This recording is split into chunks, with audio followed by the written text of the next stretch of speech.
مدہوش نہیں بیدار ہیں ہم، ہر آہٹ پہ تیار ہیں ہم، سمجھے نہ کوئی غافل ہم کو اس ملک کے پہرے دار ہیں ہم، مدہوش نہیں بیدار ہیں ہم ہر بسم اللہ الرحمن الرحیم۔ السلام علیکم ورحمۃ اللہ وبرکاتہ۔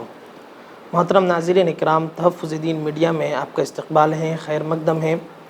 جیسا کہ آپ سب بخوبی اس بات سے واقف ہیں کہ تحفظ دین میڈیا نے ابھی حال ہی میں ایک نیا شو کا آغاز کیا تھا، خاص ملاقات کے نام سے، جس کی افتتاح حضرت مولانا مفتی محمد فاروق مدنی صاحب دامت برکاتہم سے ہوئی تھی۔ لیکن آج ہم یہ کہتے ہوئے بڑی سعادت حاصل کر رہے ہیں کہ ہم حضرت ہی کے مادر علمی جامعہ دارالعلوم فلاح دارین ترکیسر میں موجود ہیں، تو ہم نے سوچا کہ حضرت ہی کے اساتذہ سے اور جامعہ کے مؤقر اساتذہ اکرام، قدیم اساتذہ سے کچھ استفاضہ کریں تاکہ یہ ہمارے لیے خیر و برکت کا باعث بنے۔ تو آج اسی سلسلے میں ہمارے ساتھ ایک جامعہ دارالعلوم فلاح دارین ترکیسر کی ایک اہم شخصیت، بلکہ اہم ترین شخصیت اور قدیم شخصیت حضرت مولانا حبیب الرحمن صاحب ندوی دامت برکاتہم موجود ہیں۔ سب سے پہلے تو میں حضرت کا تہہ دل سے شکر گزار ہوں، میں اپنے چینل تحفظ دین میڈیا سے اور ہمارے ڈائریکٹر قاری ضیاء الرحمن فاروقی، سرپرست حضرت مولانا محفوظ الرحمن فاروقی کی طرف سے حضرت کا تہہ دل سے شکریہ ادا کرتا ہوں کہ حضرت نے اپنا قیمتی وقت ہمیں دیا۔ تو آئیے ناظرین کرام، ہم حضرت سے کچھ گفتگو کرتے ہیں۔ سب سے پہلے تو میں یہ عرض کرنا چاہتا ہوں حضرت سے کہ حضرت آپ اپنا مختصر سا تعارف ناظرین کے لیے کرا دیں۔ بسم اللہ والحمد للہ والصلاة والسلام علی خیر البریۃ سیدنا رسول اللہ صلی اللہ علیہ وسلم وعلی آلہ واصحابہ ومن والاه، اما بعد۔ سب سے پہلے تو بندہ ناچیز بھی آپ کا اور آپ کے اس پورے تنظیم کے سربراہ کا اور ان کے بانی کا، جن کا آپ نے حوالہ دیا، سب کا شکریہ ادا کرتا ہوں کہ آپ نے ہمیں اس کار خیر میں شریک کیا۔ اللہ سبحانہ وتعالیٰ اس کو قبول فرمائے اور ہمارے آپ کے لیے ذخیرہ نجات اور دین کی ترقی کا ذریعہ بنائے۔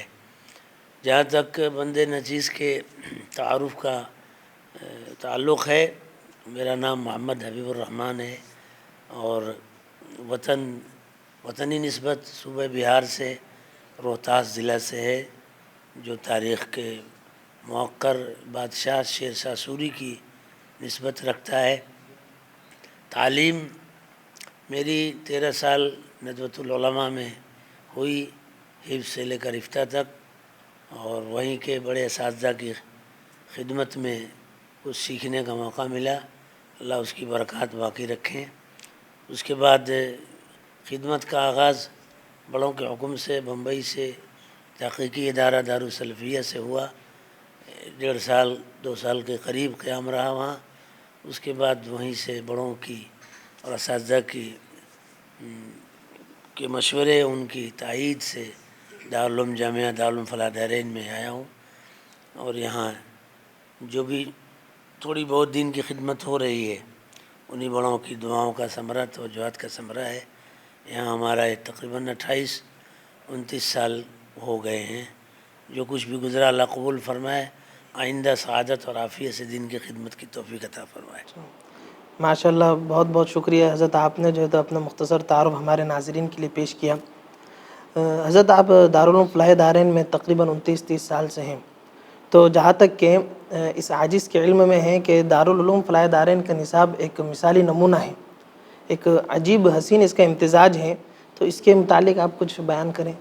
آپ نے صحیح کہا کہ الحمدللہ اللہ کی توفیق سے یہاں کے بانیوں اور محسنین مخلصین کی برکات کہ یہ صحیح ہے کہ یہاں کا جو نصاب ہے وہ اپنی ایک الگ پہچان رکھتا ہے، اور جس میں بڑی وسعت ہے، جامعیت ہے، اور یہ کام آسان نہیں ہے۔ لیکن جب اس پر غور کیا جاتا ہے تو یہ کہنا پڑتا ہے کہ یہاں کے بانیوں کا خلوص اور ان کی فکری وسعت کی برکت ہے کہ اللہ کی توفیق ان کے سامنے حال رہی کہ انہوں نے یہاں کے نصاب کے اندر جو دارالعلوم دیوبند ہے، مظاہر ہے، دارالعلوم ندوۃ العلماء ہے، ان سب کی جامعیت کے ساتھ باہر کے جو مرکزی ادارے ہیں سعودیہ کے، خاص طور سے جامعہ الاسلامیہ مدینہ پاک اور جامعہ ازہر مصر، ان سب کے بھی موضوعات کو یہاں داخل کر کے وسعت پیدا کی، اور اسی کے ساتھ فن تجوید و قرأت کو اور انگریزی کو جو زمانے کے لحاظ سے اہم ترین ہے. اب انگریزی ایک زبان صرف نہیں رہی، بلکہ وہ اس زمانے میں ہمارے لیے ایک دعوتی رابطہ ہے جس کے بغیر کوئی بھی ایک مؤثر داعی اپنا کام مؤثر نہیں بنا سکتا ہے. تو یہ سب کو دیکھتے ہوئے یہ کہنا پڑتا ہے کہ یہاں کا نصاب اپنی ایک الگ پہچان رکھتا ہے، اور اس کو پڑھنے پڑھانے میں بڑی طبیعت لگتی ہے آدمی کی.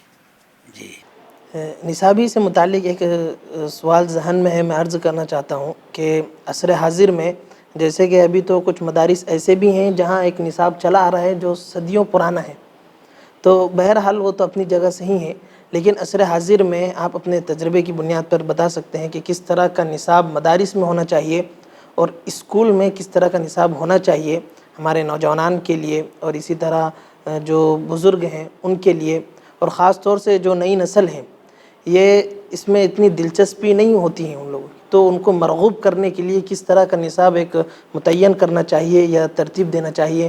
سر اس پر روشنی ڈالیے.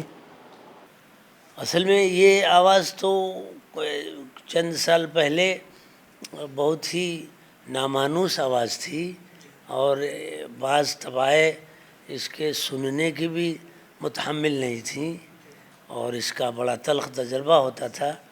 لیکن یہ ایک زندگی کی حقیقت ہے کہ کوئی بھی شخص زمینی حقائق سے اپنے کو الگ نہیں کر سکتا ہے، کیونکہ موت سے پہلے اس کو زمین پر ہی رہنا ہے، زندگی گزارنا ہے.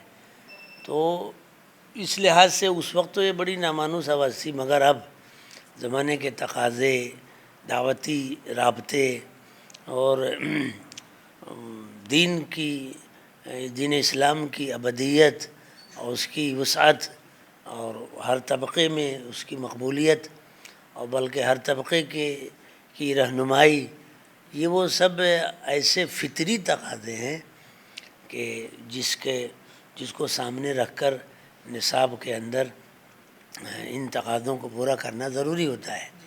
اور ہمارے بانیوں نے، اکابر مشائخ نے، بڑوں نے جس زمانے میں جو نصاب بنایا وہ اس وقت کے جو زمینی حقائق تھے اس کو سامنے رکھ کر ہی کیا ہے.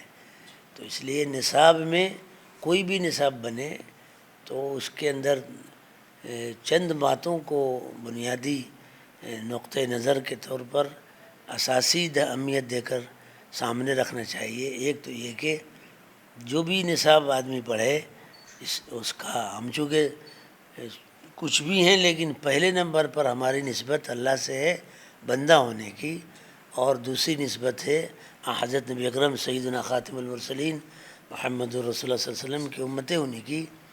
تو یہ ہماری نسبت کبھی کمزور نہ ہونے پائے. تو یہ نصاب چونکہ روح کی غذا ہے، فکر کی دوا ہے اور دل کی طاقت ہے، تو کوئی بھی نصاب جب بنایا جائے اس میں یہ ضروری ہے کہ یہ تعلق ابدیت کا اور آپ صلی اللہ علیہ وسلم کی ذات سے غلامی کا اور نسبت کا تعلق پختہ ہو. تو جس کو عقیدے کی طاقت پختہ ہو اور اللہ صلی اللہ علیہ وسلم سے وفاداری پیدا ہو، آپ صلی اللہ علیہ وسلم سے نسبت و وفاداری کا ہو، تو اس میں ہمارے بڑوں نے جو نصاب بنایا پچھلے زمانے میں، چاہے درس نظامی ہو یا اس وقت کے تو کچھ دنوں کے بعد ندوے کا نصاب ہو، تو اس سب میں یہی چیز سامنے رکھی گئی کہ دین کی پختگی ضروری ہے، کہ فکر اسلامی راسخ ہو، کہ کوئی بھی چیز سامنے آئے تو فکر متزلزل نہ ہونے پائے. تو اس کے لیے بنیادی طور پر قرآن پاک، حدیث پاک اور فقہ اور اسلامی تاریخ اور اسلامی تحریکات، یہ سب کو شامل کرنا ضروری ہوتا ہے. یہ تو علمی طور پر ہوا جو عقیدہ پختہ ہو، اور یہ اصل ڈوز ہے. جس سے انسان کی مدرسے کی زندگی یا چاہے کالج کی زندگی جو بھی ہو، اس میں اتنی بات پیدا ہو جائے کہ آدمی علماً پختہ ہو اور عملاً راسخ ہو۔ اب یہ ایک ہے علمی نظام اور ایک ہے عملی نظام، تو یہ نصاب کے اندر اس کو بھی داخل کیا جائے کہ جیسے نصاب میں ہم انعام دیتے ہیں سالانہ علمی رزلٹ کا، تو اسی طرح انعام عملی رزلٹ کا بھی دیں، کیونکہ ہم مسلمان ہیں۔ بورڈنگ کے اندر اسلام سکھایا جائے، چاہے وہ کسی بھی جگہ کو، ایک انسانیت کا خادم بنایا جائے۔ مسلم صرف نماز روزہ کا نہیں ہوتا پابند، بلکہ انسانیت کا غمخوار ہوتا ہے، تو ہمارے نصاب میں اس کی ہونی چاہیے۔ اسی لیے افکار و نظریات کا مطالعہ بھی داخل کیا جائے، یہاں ہے عقائد و فرق کو اسی لیے داخل کیا، تحریکات کا تعارف کرایا جائے، اس کے لیے تاریخ کس صدی میں انسانیت کی اور دین کی خدمت کیسے کی گئی، یہ تو اپنی پختگی کے اعتبار سے۔ اب دوسرے نصاب میں اس کا لحاظ رکھنا ضروری ہے جو ذرائع اور وسائل کی حیثیت رکھتے ہیں۔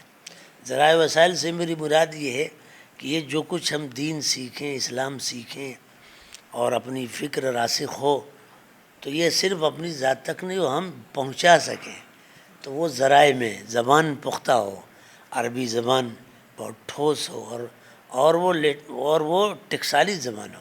عرب بھی اسے سنے تو لوہا لوہے کے سامنے ہی جھکتا ہے، لوہا کو لوہا ہی کاٹتا ہے، تو وہ عربی میں، عربی کو ہمارے نصاب میں عربی نطق کو، تکلم کو بنیادی درجہ دیا جائے۔ اردو بھی معیاری ہو، یہ تو زبان کی طاقت ہوئی، اور پھر قلم کی بھی مشاقی ہو کہ قلم پختہ ہو، اور اس میں دونوں زبان، ایک تو علاقائی زبان کے ساتھ جو انٹرنیشنل زبان ہے عربی انگلش، اور اب تو اردو بھی تقریباً اسی پلے پہ آ چکی ہے، تو اس لحاظ سے تو الحمدللہ جن مدارس سے ہم لوگوں نے کچھ بھی تھوڑا حاصل کیا ہے اس کو دیکھا، اور یہاں بھی کہ اس کا بہت زیادہ اہتمام کیا جاتا ہے۔ تو اب ان چیزوں کو سامنے رکھ کے کالج میں بھی ہمارا ایسا کچھ ڈوز اسلامی ہونا چاہیے جس میں وہاں پڑھنے والا بچہ عقیدے میں پختہ ہو، آپ صلی اللہ علیہ وسلم سے وفاداری میں پختہ ہو، عقیدہ اور فکر اسلامی وہ اس میں لچک نہ آنے پائے، وہ ٹھوس ہو، باقی اخلاقی وسعت ہو۔ اور اسی طرح مدارس میں اب یہ ذرائع اور وسائل کے اوپر بھی دعوتی نقطہ نظر سے توجہ دینا ضروری ہے۔ ایسے نصاب کی الحمدللہ اکثر جگہ کوشش ہو رہی، یہاں بھی ہے جی۔ اسی طرح حضرت اس سال جو ہے تو جو صورتحال تھی ہر کوئی اس سے بخوبی واقف ہے کہ لاک ڈاؤن نے، تالہ بندی نے کس طرح کے حالات مسلمانوں پر، اور میں یہ کہوں کہ خاص طور سے خواص پر ایک اثرات مہیا کیے ہیں یا جو ہے تو محسوس کیے گئے ہیں کہ اکثر علماء کی جو ہے تو تنخواہیں بند ہو گئی، ائمہ ہیں، مؤذنین ہیں، اور بہت سارے مدارس ایسے بھی ہیں جہاں ان کی تنخواہ جاری بھی تھی اور کچھ ایسے بھی ہیں جہاں بند کر دیے گئے۔ بہرحال یہ تو جو ہوا، لیکن اس سے ایک میسیج امت میں یہ گیا کہ لوگ اپنے بچوں کو، اپنی اولادوں کو مدارس میں بھیجنے سے جو ہے تو پیچھے ہو رہے ہیں۔ انہوں نے صورتحال کو دیکھا، پرکھا، اب جو ہے تو اس میدان میں یا اس طرف جو ہے تو کوئی اپنے قدم نہیں بڑھا رہا ہے۔ تو اس طرح کے والدین کے لیے، اور بطور خاص کچھ ایسے طلبہ بھی ہیں ہمارے علم میں بھی، اور کچھ میسیجز بھی آتے ہیں کہ 2-3 سال کا فاصلہ باقی ہے فارغ التحصیل کے لیے، لیکن بس ان حالات کا سامنا نہ کرنے کی وجہ سے وہ ٹوٹ گئے۔ تو اس طرح کے لیے آپ کیا میسیج دینا چاہیں گے؟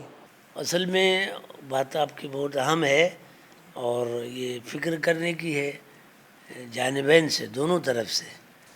اب وہ پہلے تو تعلیمی مسائل پر اصل جو اس وقت کے حالات میں دیکھنے میں آتا ہے کہ سب سے بڑی جو رکاوٹ تھی مادی وسائل کی رکاوٹ تھی، اور جب تھا اسلامی نظام تھا تو ظاہر ہے کہ سب چیز کا لحاظ آدمی کرتا تھا، حکومتیں کرتی تھیں، لیکن ابھی بھی الحمدللہ امت کی صلاحیت کمزور نہیں ہے، اور اس کی گود جو ہے بانجھ نہیں ہوئی ہے، تو ابھی بھی ایسی صلاحیت ہے کہ پہلے جو بڑے بڑے کام ہوتے تھے وہ ابھی افراد و اشخاص مل کے کر رہے ہیں، یہ اللہ کی توفیق ہے۔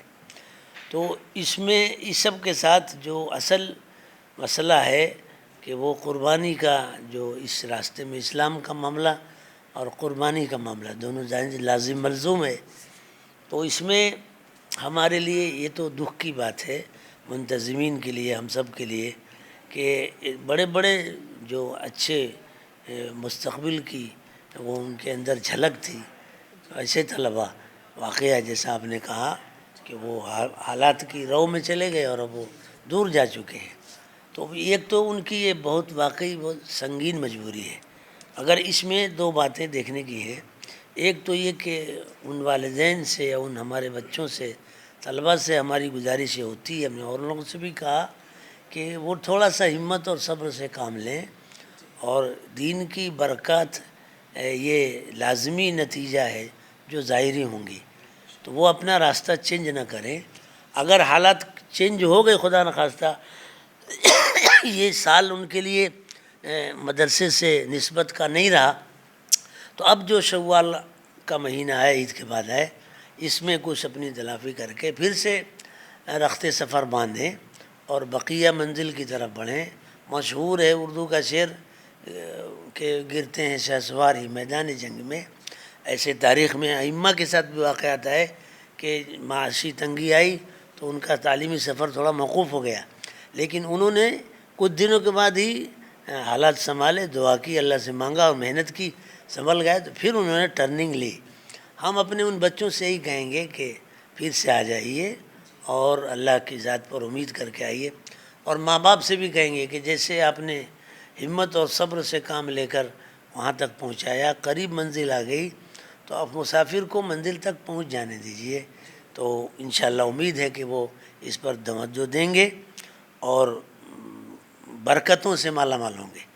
یہ تو ان سے بات ہوئی. دوسری جو ہمارے بے خواہ ہیں، ارباب ثروت ہیں، اللہ نے ان کو صلاح دیا ہے، صلاحیت بھی دیا ہے، ان سب سے درخواست یہی ہے کہ اس مشکل گھڑی میں تھوڑا اپنے آپ کو ایکٹیو کر کے، متحرک کر کے کچھ پتہ لگائیں اور اپنی آمدنی کا کچھ حصہ اس مشکل وقت میں بڑھا کر خرچ کر کے ایسے ڈوبتے ہوئے ناؤ کو بھی سنبھالا دے دیں تو ان کے لیے ذخیرِ آخرت بنے گا. ہمارے پاس ایسے مثالیں ہیں کہ بعض ارباب مال کو خبر ملی کہ فلاں بچہ معاشی تنگی کی وجہ سے وہ راستہ چھوڑ رہا ہے، تعلیم منقطع کر دیا.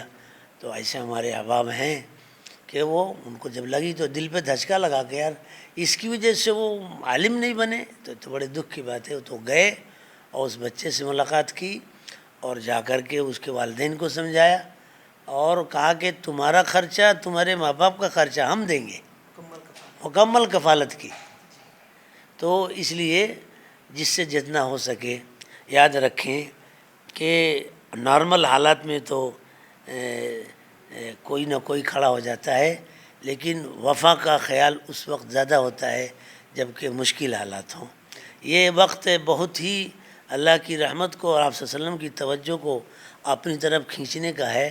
تھوڑا سی قربانی دے کر کے ہم بڑی رحمت اپنے لیے جمع کر سکتے ہیں. اللہ سبحانہ تعالیٰ ہم سب کو یہ سعادت مقدر فرمائے. آمین آمین.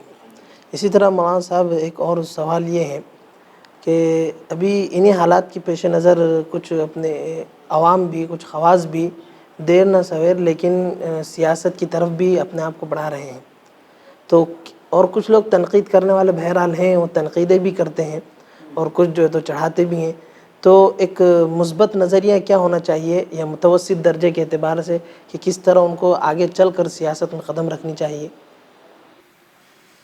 وہ اصل میں کسی بھی چیز کے اچھے اور برے ہونے کے بارے میں جو ذہن بنتا ہے وہ عمومی نتائج کو یا حالات کے اتار چڑھاؤ کو دیکھ کر ہی بنتا ہے. تو سیاست کا جہاں تک مسئلہ ہے کہ حالانکہ یہ اسلام کے یہ کہنا کہ مخالف ہے تو ظاہر سی بات ہے کہ اسلام کے باب میں کچی فہم کی علامت ہے. اسلام کی جو عالمی شان ہے دائمی شان ہے، وہ زندگی کے ہر پہلو میں نمائندگی کی شان ہے. وہ زندگی چھوڑانے نہیں آیا ہے بلکہ وہ زندگی بنانے آیا ہے. تو اس لحاظ سے چونکہ اس اصطلاح پر اغیار کا اتنا غلبہ اور قبضہ ہو چکا ہے کہ یہ نام سنتے ہی بس انہی کا خاکہ ذہن میں آتا ہے. سیاست کے نام سننے میں سیدنا عمر کا نام نہیں آتا رضی اللہ عنہ، سیدنا عمرو بن عاص کا ذہن نہیں آتا، خلفائے راشدین کا نمونہ سامنے آتا، حضرت سیدنا معاویہ رضی اللہ عنہ، سیدنا علی کرم اللہ وجہہ، ان سب کا جو اصل ہمارا آئیڈیل ہے وہ نہیں آتا ہے. حالانکہ ہمیں تو اس کو دیکھ کر آنا چاہیے کہ انہوں نے کیسی کی. تو اس وقت کی جو ضرورت ہے وہ یہ ہے کہ جس کے اندر یہ امنگ ہے اور صلاحیت ہے، وہ گہری فکر رکھنے والے مخلص ارباب کی رہنمائی میں، یعنی ایک صاحب علم، صاحب دین جو ہمارے اکابر مشائخ ہیں، اس وقت کے مرجع شخصیات ہیں، اور جو اسلام کا بہت ہی معیاری نمونہ رکھتے ہیں، ان کی شخصیت آئیڈیل ہے، ان سے رابطہ کر کے اور ان کی رہنمائی میں چل کے ہم اس میدان میں آئیں اور کام کریں اور انسانیت کی خدمت کریں. بلا شبہ اس کی ضرورت ہے اور رہے گی، اور لوگوں نے کام کیا ہے ہمارے اکابر مشائخ نے. علامہ آزاد کا تو کیا کہنا، دیکھ لیجئے وہ کیسے کس اس پر کرتے تھے. سیاست کی دنیا میں رہ کے انہوں نے تفسیر لکھی ہے، تو یہ معمولی بات نہیں ہے. سیاست تو ایک ہرجائی چیز ہوتی ہے اور علم تو یکجائی چیز ہے، لیکن جمع کیا. مگر یہ سب علم اور عمل کی جامعیت سے ہونا چاہیے، اور اس لائن میں جو ہمارے جائیں وہ دین کو اپنے اندر رکھیں. عبد الرحمن انطولے صاحب کا مجھے ابھی یاد آ گیا، نام بہت معروف ہے، دیکھا ہے، لیکن وہ سیاست میں تھے. اس کے باوجود ان کے بارے میں معتبر ذریعہ سے ہم نے سنا ہے کہ ان کی تہجد نہیں چھوٹتی تھی. تو اس کی جامعیت چاہیے، تب ہم اسلام کی خدمت اور انسانیت کی خدمت کر سکتے ہیں. جی ضرور. اسی طرح مولانا صاحب گجرات کی مناسبت سے ایک سوال ذہن میں آیا کہ ابھی کچھ دن پہلے ہی، تقریباً 1-1.5 مہینہ پہلے ہی یا اسی کے دوران عائشہ نے جو ہے تو خودکشی کی تھی. تو کئی لوگوں نے تبصرے کیے، کسی نے منفی کہا، کسی نے جو ہے تو اسے مثبت انداز میں لیا، اور ایک خاص طبقہ ایسا بھی تھا جنہوں نے کہا کہ کہاں گئے علماء. اس طرح کی بھی انہوں نے تنقیدیں کی، تبصرے کیے، یعنی کہ اس کا بھی دوش جو ہے تو علماء کے سر انہوں نے پھوڑ دیا. تو ایسے لوگوں کے لیے، اور اس کا ایک مثبت، جس طرح آپ نے اس سے پہلے بھی ایک مثبت ذریعہ بتایا، ایک مثبت پہلو لوگوں کے سامنے پیش کیا، تو میں آپ سے اور ایک مرتبہ درخواست کرتا ہوں کہ اس معاملے کا بھی ایک مثبت نظریہ آپ ناظرین کے سامنے پیش کریں. اس سلسلے میں اصل میں 3 باتیں بہت اہم ہیں اور اس کو سامنے رکھنا ضروری ہے. ایک تو اس پر کہ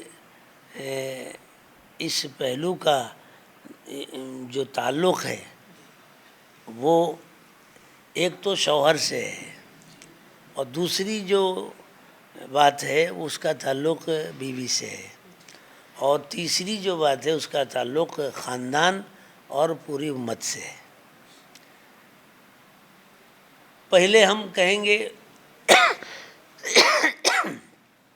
کہ پوری امت اور جو ملت ہے جس میں سب شامل ہیں، ملت کے تقاضوں کو پورا کرنے کو کسی ایک خاص شخص کے ذمے نہیں رکھ سکتے.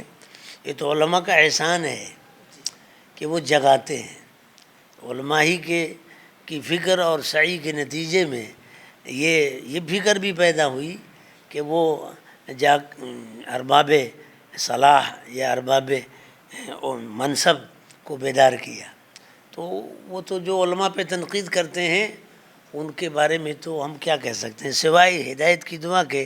ہم اور کوئی اور نہیں کہہ سکتے ہیں کہ بس وہ تنقیدی نظریہ ہے جو سوائے تخریب کے اور کچھ نہیں لا سکتا. تو وہ تو انہوں نے اپنی بھڑاس نکال لی. ہم بھی اس کی اس فکر کو ہم نے بھی پڑھا تھا، مگر ایسی چیزوں پر ہم لوگ توجہ نہیں دیتے، اس لیے کہ وہ راستے میں بہرحال کچھ نہ کچھ اس طرح کی کوئی گل ایسا نہیں ہے جہاں تک پہنچنے کے لیے خار کا واسطہ نہ پڑتا ہو، تو یہ تو ایک فطری چیز ہے۔ لیکن امت کی ضرورت میں یہ ہے کہ ہم چاہے علماء ہوں، چاہے سیاسی لیڈران ہوں، چاہے ماں باپ ہوں، ارباب مال ہوں، جو ہماری ذمہ داری بنتی ہے کہ اس مسئلے کے حل کے لیے ہم میدان میں آئیں اور لوگوں سے بات کریں اور ان کی مجبوریوں کو دیکھیں۔ ایک تو عام بیزاری، ایک ہے حل بتانا اور ایک ہے مسئلے کو حل کرنا۔ صلی اللہ علیہ وسلم حضرت نبی پاک صلی اللہ علیہ وسلم کی پاک سیدھا سیرت اور صحابہ کے واقعات و حالات کو پڑھنے کے بعد یہ یقین کرنا پڑے گا اور کوئی انکار نہیں کر سکے کہ آپ سیدنا آقا صلی اللہ علیہ وسلم نے جہاں مسائل بتائے ہیں تو خالی مسئلہ نہیں بتایا ہے بلکہ مسئلے کو حل کیا ہے۔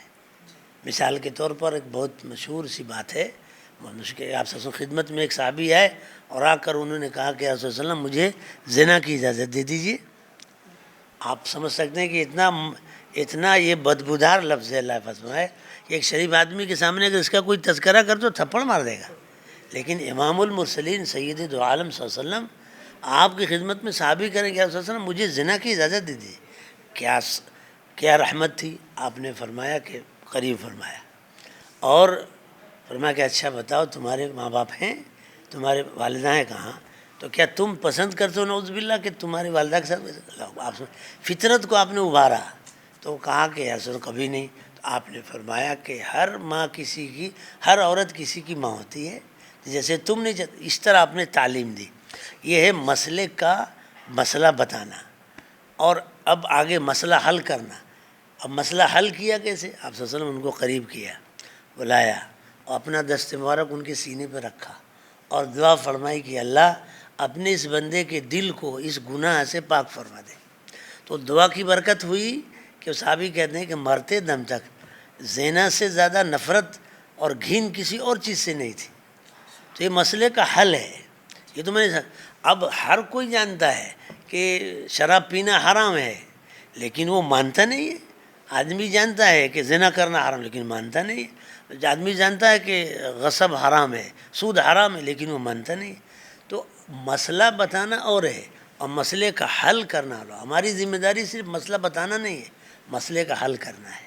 تو اب جہیز لینا حرام ہے، جہیز کا مطالبہ حرام ہے، یہ تو وہ بھی جانتا ہے، وہ بھی تو غیر بھی جانتا ہے، لیکن یہ اس کا حل کیسے ہوگا؟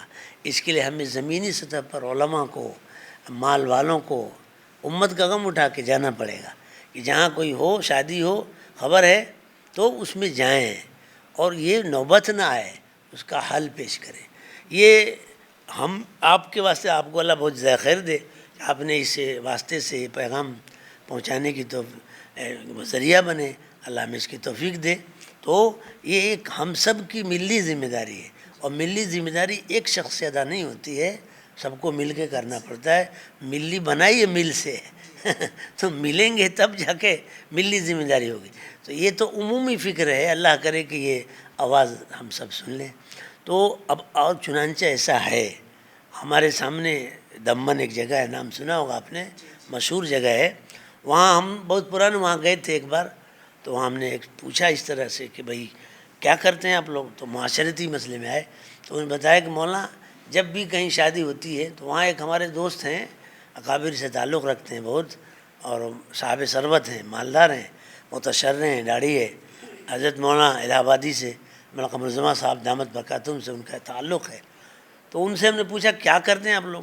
تو انہوں نے بتایا کہ مولانا جب کہیں شادی ہوتی ہے اور رسم و رواج کا مسئلہ آتا ہے تو بتا کہ انہوں نے کہا کہ ہم اور ایک دو عالم اور ایک دو اور 5 ٹیم ساتھ، اور ہم لوگ اس کے پاس جاتے ہیں اور جا کر اس کو سمجھاتے ہیں اور کہتے ہیں میں علماء کو نہیں بولتا کہ تم بات کرو، آپ میرے ساتھ چلو تاکہ میں بھٹکوں تو مجھے رہنمائی کرو۔ میں نے کہا کہ متکلم میں رہوں گا، کیونکہ اگر آپ بات کریں گے وہ سیٹھ ہے تو کہے گا کہ یہ کیا، مگر میں کہوں گا کہ تو کس پہ، تو بھی سیٹھ ہے میں بھی سیٹھ ہوں، لندن میں ماشاءاللہ ان کا کاروبار ہے، کہا میں بھی سیٹھ ہوں، اب سیٹھ سے بات کرے گا تو سیٹھ ہو جائے گا تو وہ انہوں نے بتایا کہ ہم لوگ ایک جگہ گئے، لندن سے کوئی آیا تھا اور اسے مونچھ رکھے ہوئے ایک دم مست رہتا تھا، اس کے گھر تاریخ شادی کی طے ہو چکی تھی اور اس میں تھا اور ان لوگ گئے جا کے، تو اس کے پاس ملاقات سے بھی لوگ ڈرتے تھے کہ کیا کہتے. تو جانے لگے تو لوگوں نے کہا کہ تم علماء کو لے کے جا رہے ہو، کہیں بے عزت نہ کرے. تو خیر جب گئے تو اس کو آواز دی، آیا باہر. تو اس نے آتے دیکھا ہے تو چونک گیا، کہتا مولانا آپ کیسے آ گئے میرے یہاں، میں تو گنہگار آدمی، گندا آدمی، آپ کیسے آ گئے. تو کہا کہ بھائی تم سے کچھ بات کرنی، تمہاری شادی تمہارا ہے تمہارے یہاں کہاں. تو وہ شرم میں آ گیا، وہ بیٹھایا، بات کی بولیے کیا بول دیں. تو ان لوگوں نے کہا کہ سنا ہے کہ تم ناچ گانا لانے والے ہو اور تمہارے جو بچی والے ہیں وہ بھی لانے والے ہیں، تو خدا کے واسطے ایسا مت کرو، امت کے یتیم اور غریب بن رہے ہیں. تو وہ کیا بولتا ہے کہ مولانا آپ لوگوں نے دیر کر دی، آپ لوگوں نے دیر کر دی. اگر آپ پہلے آپ آئے ہوتے تو لوگ ڈر رہے تھے کہ پتہ نہیں کیا بولے گا، لیکن ایسا بولا. اگر آپ لوگ پہلے آئے ہوتے تو ہم مان لیتے، مگر چلو پھر بھی مانتے ہیں، میرا پیسہ چاہے چلا جائے، میں نے آرڈر دے دیا ہے، سب بک کرا دیا ہے، مگر سب وہ ختم، سب دے دوں گا مگر نہیں لاؤں گا. یہ اس کی ایمانی، آپ دیکھیے اس میں 100 تہجد قربان ہے اس پر. یہ ہے تو یہ جو ہم نے کہا کہ ہماری ذمہ داری ہے کہ ہم اس پر غور کریں. ہر جگہ کچھ لوگ جو رہتے ہیں، ہر گاؤں میں رہتے ہیں، وہاں کچھ اس کی فکر کریں. جب شادی ہو تو سمجھیں کہ اس کے کیا حالات ہو سکتے ہیں. تو وہاں کے ذمہ دار چاہے سیاسی لیڈر ہوں، ڈاکٹر ہوں، انجینئر ہوں، وکیل ہوں، علماء ہوں، سب مل کے اس کے پاس جائیں، جا کے بات کریں. اب تک کا تجربہ یہی ہے کہ جب سمجھایا گیا ہے تو کسی مومن نے انکار نہیں کیا. ایک تو اس کی ذمہ داری، دوسرے شوہر کی. تیسری بات شوہر سے ہے، شوہر سے دوسری بات کہ وہ سوچے کہ میں کیا نسبت رکھتا ہوں. اگر خدا نخواستہ ایک اس دباؤ سے خدا نخواستہ کسی کی جان ختم ہو گئی تو اس کی تو دنیا بھی تنگ ہوگی اور آخرت کی تنگی تو ابھی بات کی ہے. اس لیے اللہ کا در بہت ہی مبارک در ہے، رحمت ہی رحمت ہے، وہاں وسعت ہے. خدا کے خزانے پہ بھروسہ کر کے ایمانی زندگی پیش کرے.